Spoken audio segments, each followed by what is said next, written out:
CapeCast. Greg, what's the deal with these killer crabs? Well, I've been painting on them, pick them up off the beach and, give them a face and an attitude.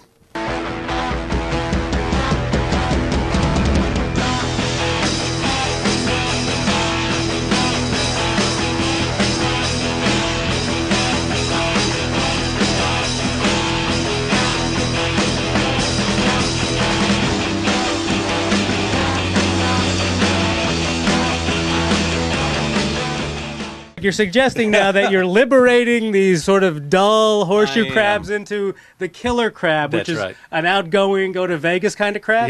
Yeah, out in the weekends, late home at night.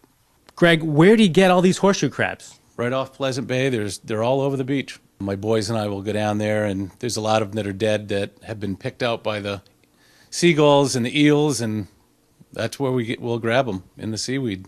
Now, it looks like a fair amount of work goes into one of these finished killer crabs. How many hours are you talking?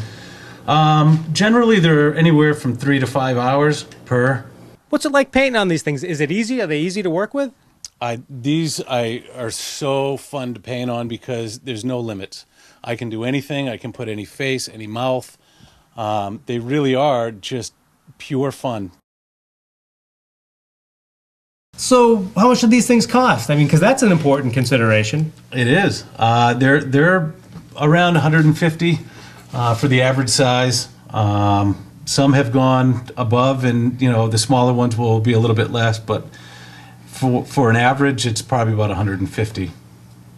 Have you moved a few of them in your time out there in the world? There's probably about 200 out, I'm guessing, in the last 4 years. Greg, we're hanging around in this cool world you've created here in your studio. Tell us about working as an artist, making a living as an artist on the Cape, how you've been able to do it, how long you've been at it. I started out really just mainly painting signs and airbrushing.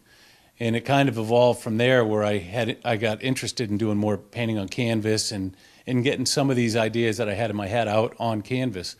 And from there, it just kind of grew into doing airbrush work. And then from that airbrush work, it got into airbrushing on motorcycles and race cars. And that's kind of how the whole thing started out.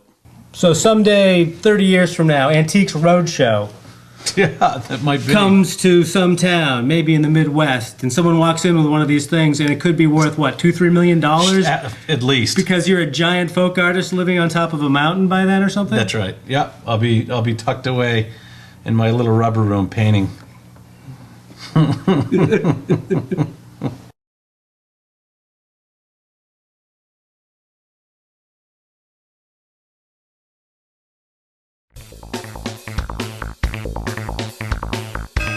CapeCast.